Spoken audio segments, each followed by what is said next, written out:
broadcast is now starting. All attendees are in listen-only mode.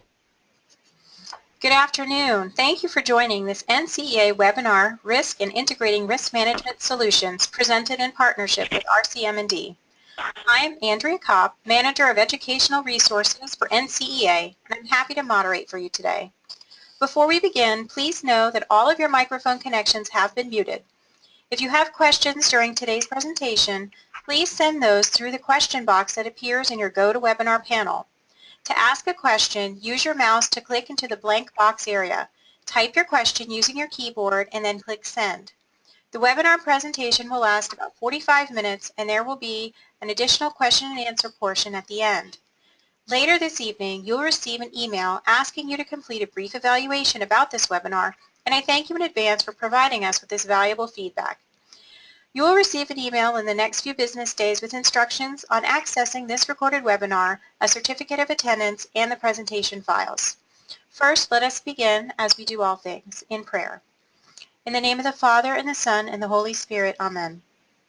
Our Father, who art in heaven, hallowed be thy name. Thy kingdom come, thy will be done, on earth as it is in heaven. Give us this day our daily bread, and forgive us our trespasses, as we forgive those who trespass against us, and lead us not into temptation, but deliver us from evil. Amen. In the name of the Father, and the Son, and the Holy Spirit. Amen. Now, I wish to introduce Karen Randazzo, Education Practice Leader, and Kate Santarelli, Education Practice Specialist with RCM&D. Welcome, ladies, and thank you for joining us. Thank you. We appreciate the time. So, we're going to start this off by just giving a quick overview of today's presentation. The intent is really to recognize that school leaders, and leaders being people at various positions and with various functions within a school, are finding that they're being given a multitude of directives and initiatives that could be coming at you from many different sources. Those could be boards or trustees, parents, alumni, student groups, and sometimes even the media. So we know that you can get frustrated and overwhelmed sometimes on how to sort through the varying degrees of the risks and the risk perceptions that each brings, and the pressures to identify and prioritize what clearly is becoming more complicated. So to start with, a school's perception of what is risk, how to prioritize, and who should manage differ among schools, and even within your own campus. So what we're trying to do is help through identification of risk among campus-wide stakeholders, how you can actually address the risk, create a consistent baseline of what the risk is, and then from there establish connections between those identified and a strategy your school can develop to effectively manage across the campus. So in sum, the intent is to show you how what we call the education risk assessment approach is really an achievable means to overcome obstacles and variables in developing a risk assessment that your school and your school's leadership can implement and use to measure campus-wide performance in defining, prioritizing, and then the key is consciously managing risk for those specific current issues and needs, but yet is flexible enough to adjust for emerging issues of the future. So it sounds like it's a pretty big task, but what we'd like to do is take you through this presentation to show you some of the steps that we would suggest that you could look to practice.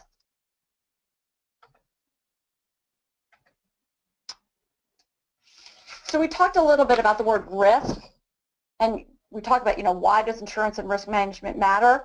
I think some of those were identified in the comments and the overview, but on this slide you'll see that we talk about what are some of the things that can be directly impacted by risk management in a positive way. Those are things like people, and that's truly all the people that are referenced there. And those are the people that could, for example, like your students, be impacted by injuries or bullying. You've got your employees who could be injured at work. You could have volunteers who could also suffer injuries. And there could also be people that are impacted by the interaction among any of these groups.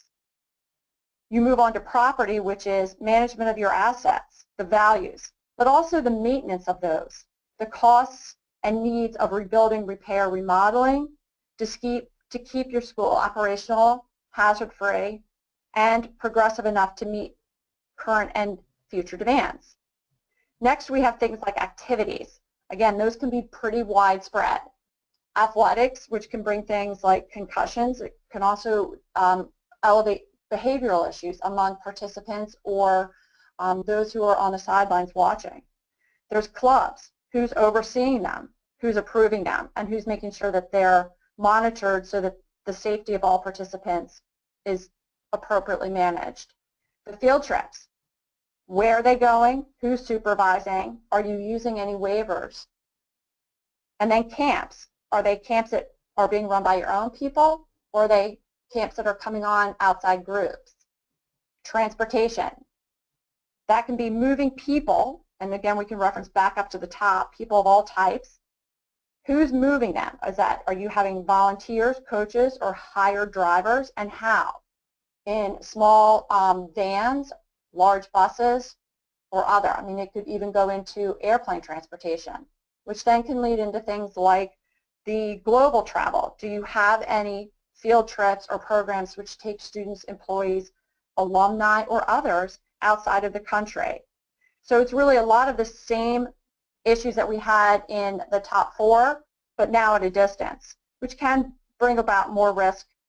And so you really need to have cultural awareness, inclusive of some of the things that we're seeing like terrorism and Zika threats. How are you properly preparing anybody for all of the above? So we use the words like you don't know what you don't know. And sometimes you'll hear people say, you know, what keeps you up at night? But honestly, we would say that sometimes that can be a little too overwhelming.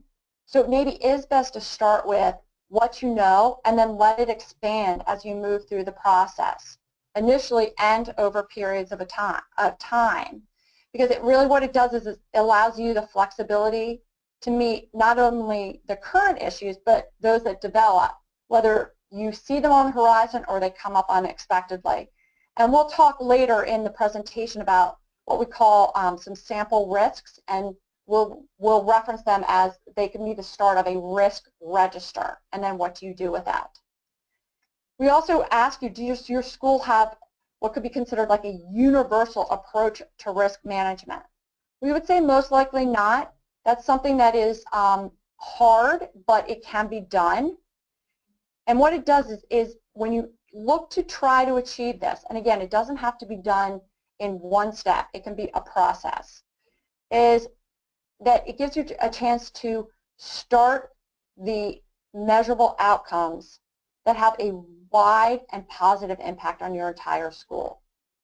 So when you start to look at how your school manages risk and trying to determine what the best way is to look at it from a universal or holistic perspective, you might want to ask yourself, where is risk management handled? Is it handled by each department, a single department?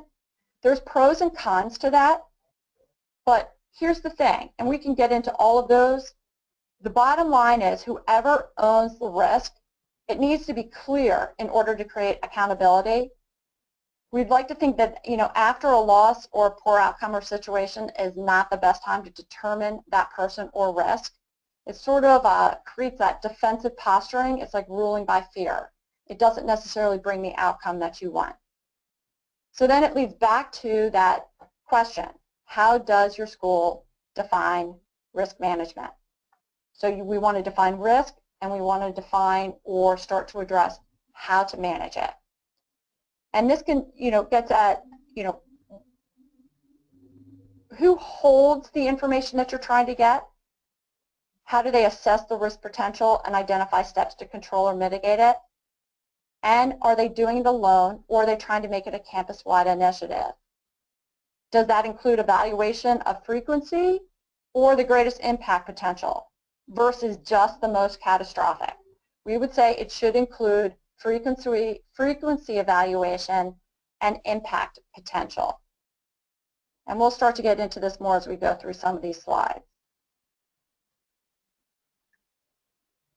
So now we're getting more into the process. We talked about identifying the risk exposures, who, what, where, and when.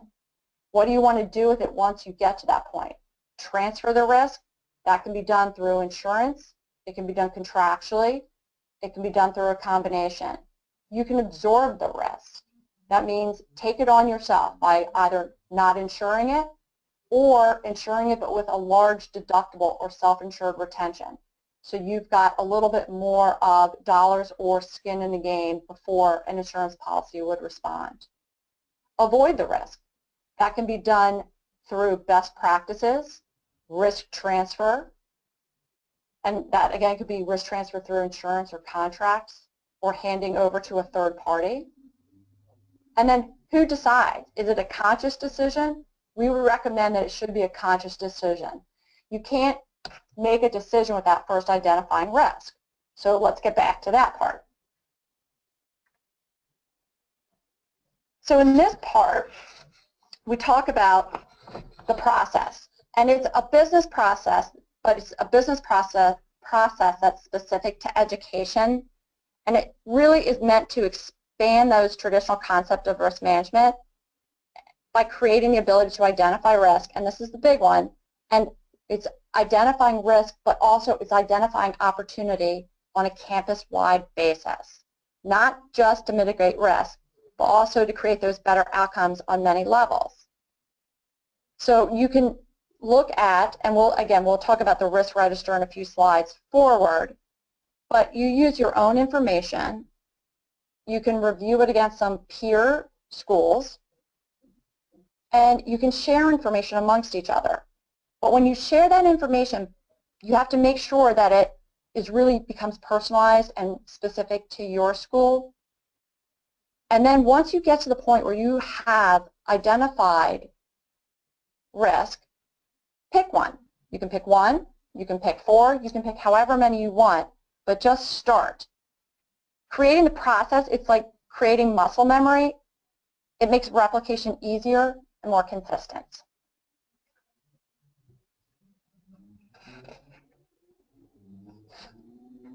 So I referenced that there's the opportunity with the power of peer groups. And one of the ones that we like is things like today, where we're sharing information via a webinar. Then we can look to share information about questions that you ask. Does anybody have a best practices on how to manage field trips? Does anybody have sample waivers? How do you manage transportation of students? Do you have requirements for people coming on campus?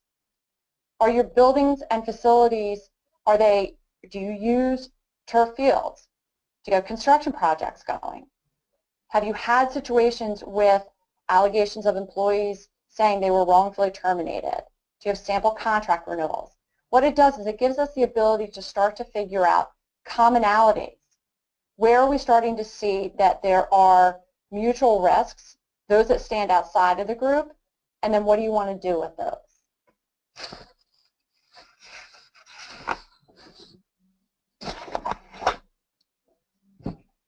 Katie, I'll turn it over to you to talk a little bit about the United Educators Large Loss Report. Sure. Thank you. So as Karen mentioned, I mean, there are a variety of sort of resources and, different ways to get information when you're looking at your own school and you're trying to wrap your arms around known and unknown risks. And a really good resource in addition to peer groups is this 2016 United Educators Large Loss Report. Every year they take a poll of all of their insureds, and they provide insurance for K through 12 schools and also for higher ed institutions. And they compile what they call a large loss report. And as Karen mentioned before, this is a collection of like claims that have a high frequency, so there might not be a big payout, and it's also claims that have a significant payout that would be considered more of a catastrophic exposure. So just in summary, most of the claims that they collected and that they included in their report involve bullying, hazing, harassment, employment-related issues, negligence, sexual abuse and assault, and wrongful death. So I'm just going to go through some of these claims that were particularly interesting. The first one, a jury awarded $1.3 million to a former high school baseball player who sued Davenport Assumption High School in Iowa after a foul ball shattered his skull while he was in a dugout playing for the visiting team. He suffered brain swelling that required hospitalization and had to learn to walk and talk again and must take anti-seizure medication. So this is interesting because when we work with our school clients, there is a huge focus on our students, protecting our students, our own athletes, concussion management, so on and so forth. And probably less of a focus on, the condition and the risk that other teams pose to us. In this situation, I thought it was particularly interesting because it's, a foul ball to a player on the visiting team. And, sometimes there are things, even going through an education risk assessment, that are just sort of freak accidents, freak things that happen. And, no amount of sort of planning can prevent it. So you really can't insure everything, and you can't assess every single solitary risk. What you can do is take advantage of some of this benchmarking information and doing an education risk assessment so you have a handle on, maybe 80% of those risks that are posed to your school. So then the second claim is interesting. It's a misuse of grant funding at Wheeling Jesuit University in West Virginia. They paid the United States $2.3 million to settle claims that it misused grant funding awarded by the National Aeronautics and Space Administration.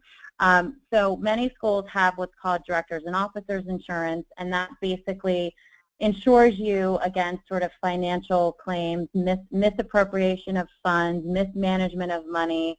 And, in the K through 12 world, I would say D&O claims are, don't have a high frequency. This is an interesting example, though it's a higher ed, of what can happen when you have claims alleging misappropriation of funds. Next slide.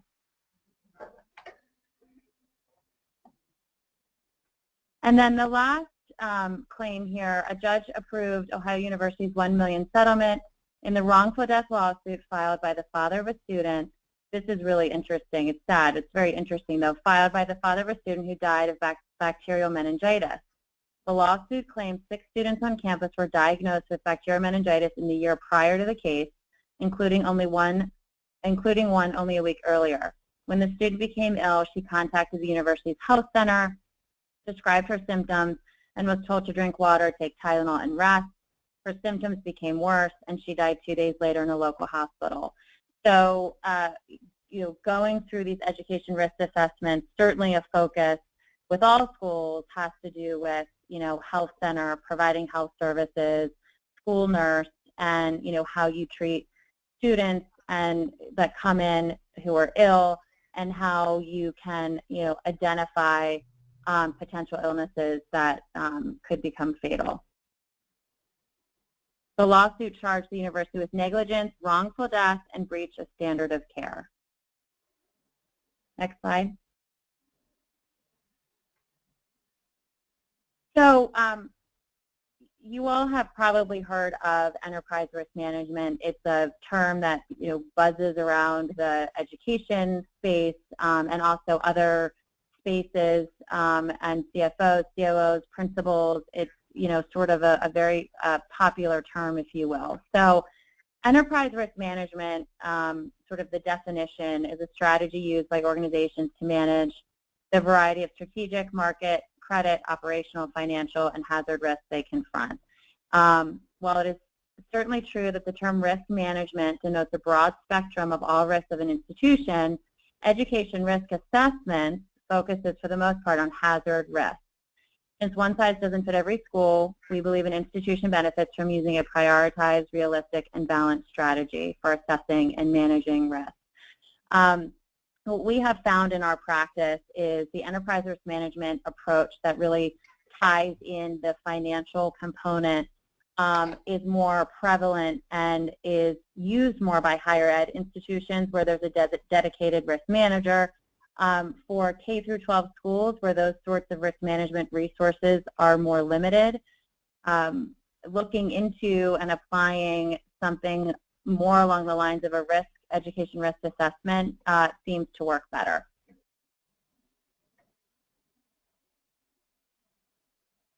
So the education risk assessment approach, we start with the executive leadership. So with these sessions, there really needs to be buy-in from the executive leadership. So that would be the principal, that would be assistant principal, controller, and really, looking at department heads. So head of athletics, student health, school nurse, director of after-school activities, the list can sort of go on, but those individuals that are part of the executive leadership team. And what we do is we meet with them, and it's, as Karen mentioned before, the big question is what keeps you up at night, and what are your concerns. So in the risk world, there are a lot of different topics that we can focus on, and there are a ton of risks that are on your campuses every day, and are there because of activities that you engage in. But what's really important is that you all understand your culture and what people are really concerned about. And then there's the development of the risk assessment, and it's elevated and consolidated through the executive leadership. And at the end of the day, it's really up to that group to implement and to make sure that the identification of the risks are then followed up with, what are the next steps? How are we going to address those risks? Do we transfer them via insurance? Are we going to decide to avoid certain risks? Are we going to decide to absorb certain risks? So it's a very sort of thorough process, and the ownership of the process really is with the executive leadership. Next slide.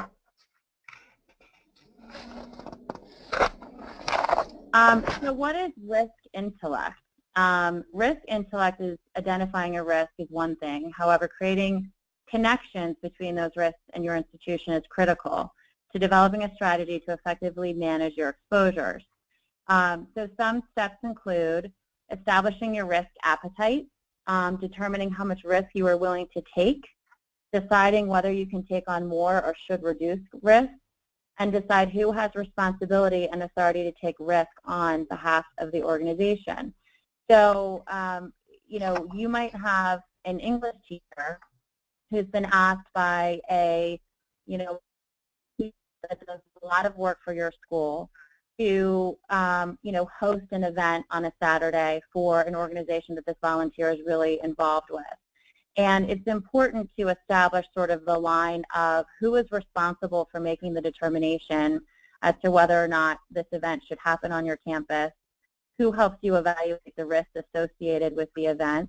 And, at the end of the day, there might be some risk, but you might decide as an executive leadership team that you want to allow this event to happen because of the work that the volunteer has done for your school. So in evaluating risk, there are sort of these, it's a very, very fluid process. Important to make sure that the executive leadership has a definition, or at least a way to define risk intellect, so then you can decide as a group how you're going to handle the risk. Next slide.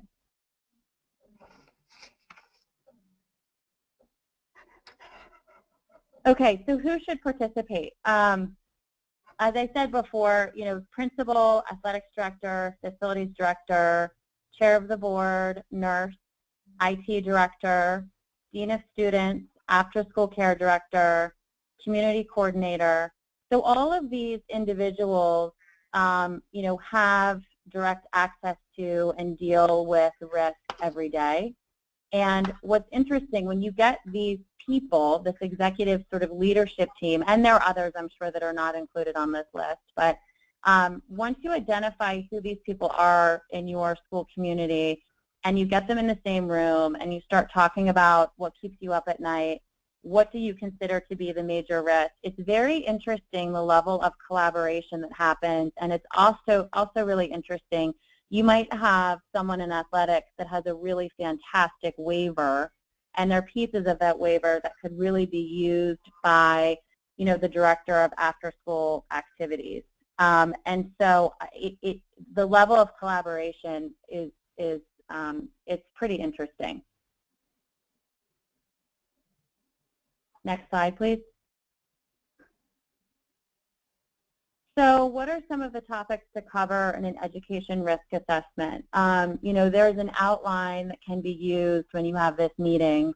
And, if your school decides that, you really have a good handle on MVR checks, certainly, you don't have to spend a lot of time on it. But these are just some ideas of things that can be talked about. So they range from campus safety to domestic and international travel, waivers, new employee orientation, accident investigation. There are a ton of topics to cover.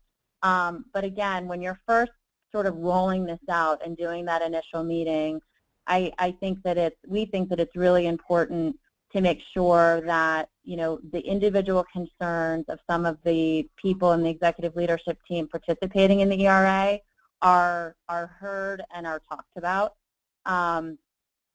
Because, if they don't think that it's a big concern or a big exposure, then at the end of the day, there probably isn't going to be a lot of focus. Even if we have sort of a roadmap planned out, there probably isn't going to be a lot of focus on it. Next slide.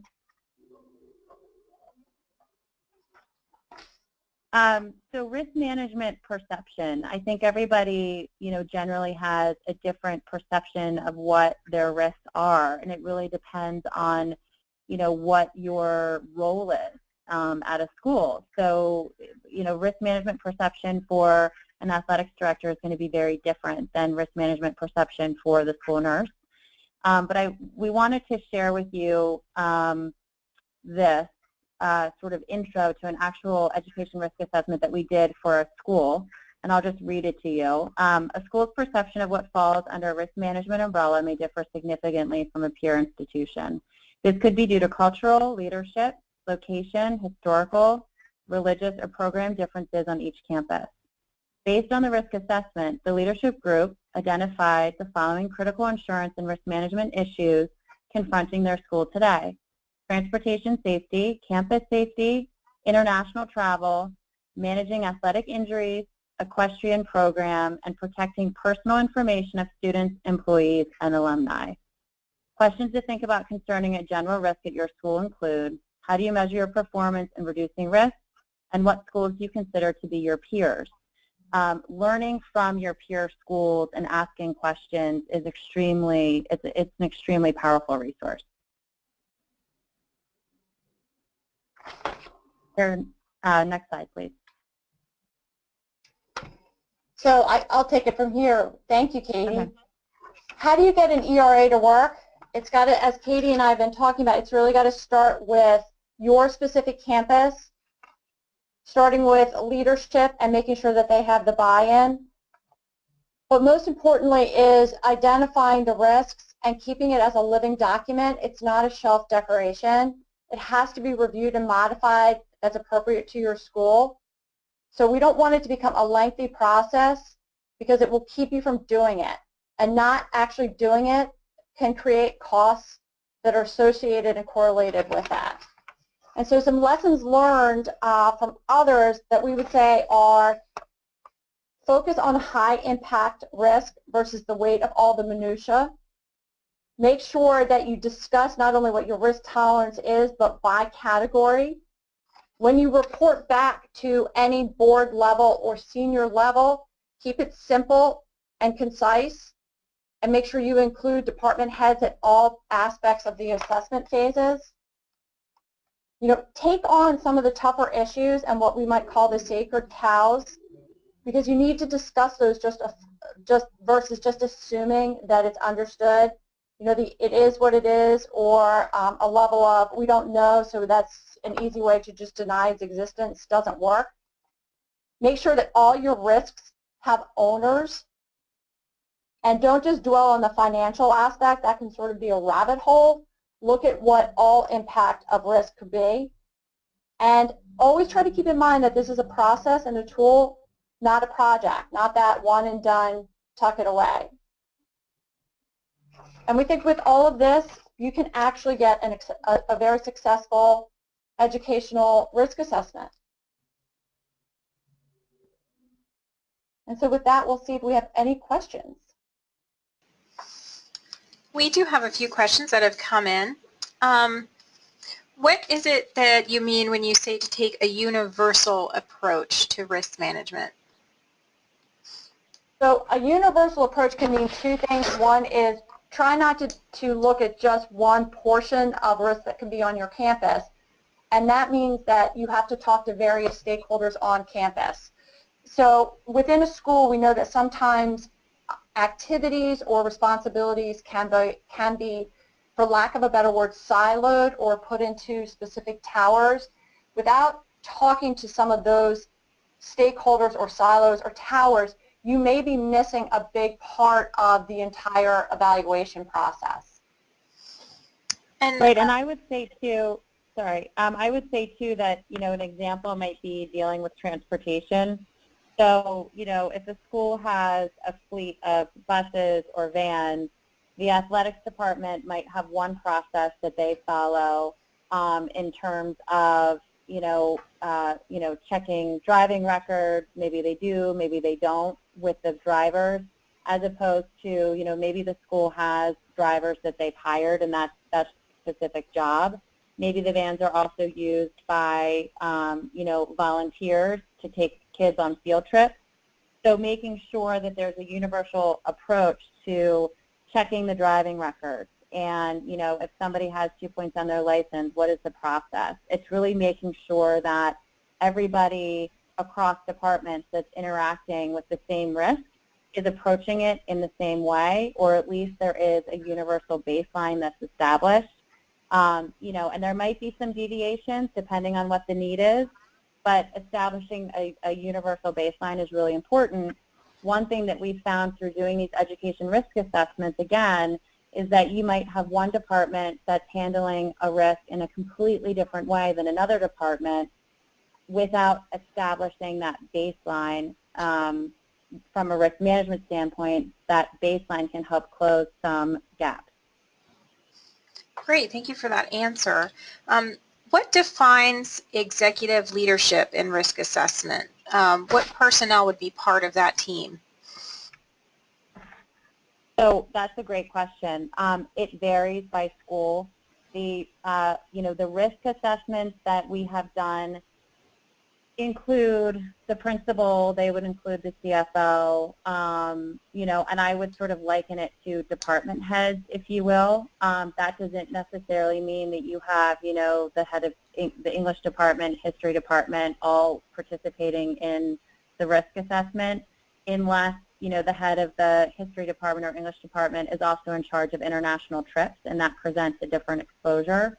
So I think it's, something that there's no hard and fast rule, but as Karen said before, typically that executive leadership team are going to be individuals that own a certain risk, and they're going to be individuals whose responsibility really is to help establish that risk intellect and participate in the discussion regarding how to handle that risk. Great. One thing I would add to that is you want to make sure that the executive leadership, however, isn't just the board or trustees, because oftentimes they might, and again, I'm not trying to cast aspersions, but often they might only see it from a specific perspective based on their own experiences, which may not be school related. So that can sometimes make generalities or a focus on business types of activities or dollars that aren't really a particular value on a holistic basis for a school. That's a great point, Katie. Along those same lines, how do you empower teachers and staff to be accountable to the ERA in their specific areas? That's a good one. I think that it has to come from that executive leadership team needs to be established. And I think, there are some schools, albeit these tend to be bigger schools, that actually have a safety committee. So you have someone from maintenance, you have someone from athletics, you have someone from transportation, you have the principal or CFO, and they make up that safety committee, and it becomes part of their job, and they're accountable to it. And then, I think a lot of it has to do with educating the faculty and the staff on the safety committee, and in general, sort of what the executive leadership team is doing as far as managing the risk. And also that the outcomes are really going to help everybody, that it's not, there's not a singular outcome from this, it's got multiples, some that you can say are measurable and others that are more subjective about perceptions and reputation. And I think that everybody feels better when they're involved in the process, and the accountability gives you not only the ability to break down some of those walls and towers and sacred cows, but can also bring ideas and understanding that maybe wasn't there before. And so it kind of ties back to that universal concept of allowing people a voice to express concerns.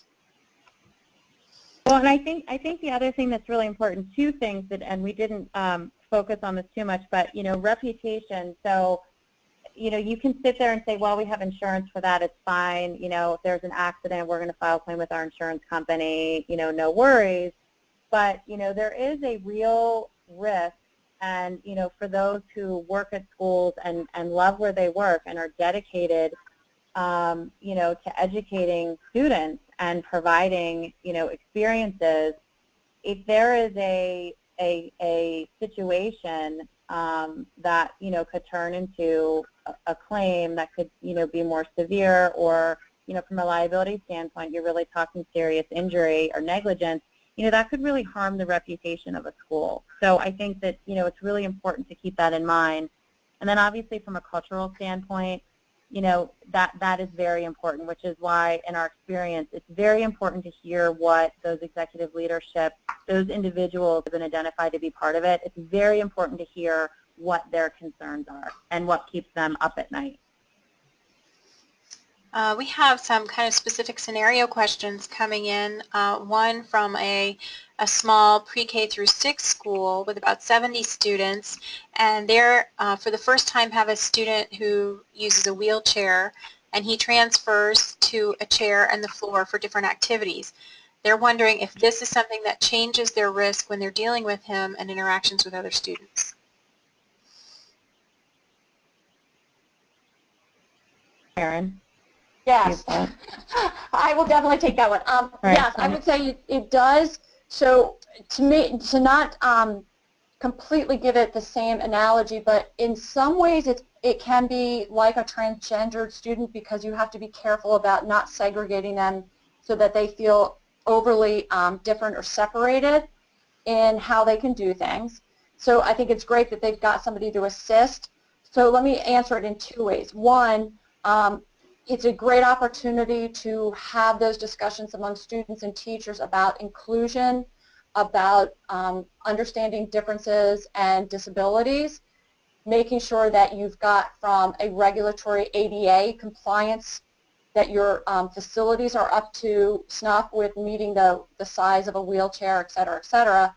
And then the other part is also making sure that the people that are lifting him and moving him are properly trained in the lifting techniques so that they don't injure themselves, and you have either a volunteer get injured or an employee get injured from a workers' comp standpoint. That's a good point. And if you ever ask that question, if you're looking for more, if you want to type in a follow-up, that'd be great.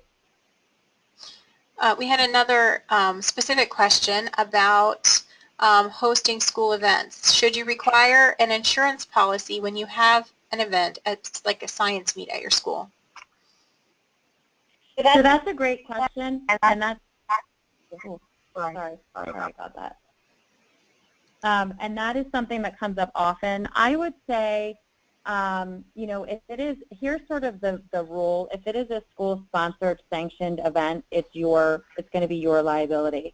So generally speaking, the coverage that schools carry, the general liability coverage, is going to come and you have, a visitor on campus that's attending this event and they saw that general coverage is going to come into play. If you have, I'm or if you might want to consider getting a special event policy just for that day. If alcohol is being served, that gets into the risk transfer piece as well, because anytime you can, we would encourage you to get a catering company or a vendor that has liquor liability coverage, and that's where you get into some of these contracts trying to transfer risk over to a third party. So if you have a third party that's coming in that's running an event, the school has their own coverage, but in that contract, what you want to do is you want to transfer that risk over to the responsible third party, require them to provide a certificate of insurance, which isn't, this is a whole nother webinar topic, but a certificate of insurance is good, but in the body of the contract, there needs to be those specific insurance requirements, including adding the school as an additional insured. So, but a special event policy, if you do decide to get one, is, a couple $100s, and they're very easy. It's a quick turnaround to get one of those. Great. And then one final question. You've mentioned some great ideas about getting resources and sharing ideas with peers, but does RCM&D have any resources or risk assessment checklists available to share with our members? So thank you for asking. It sounds like a planted question, so the answer is yes, we do, and actually we'll be giving some information to the NCEA that they can post, and with that there's some additional items that you can access through our website as well, and we'll be giving that information out as well. Great. And we have another RCM&D webinar coming up on September 7th. So those of you who are listening and you're interested in learning about contracts in school and how to minimize your risk in those areas, please look for that on our NCEA website, and we'll hear more from RCM&D.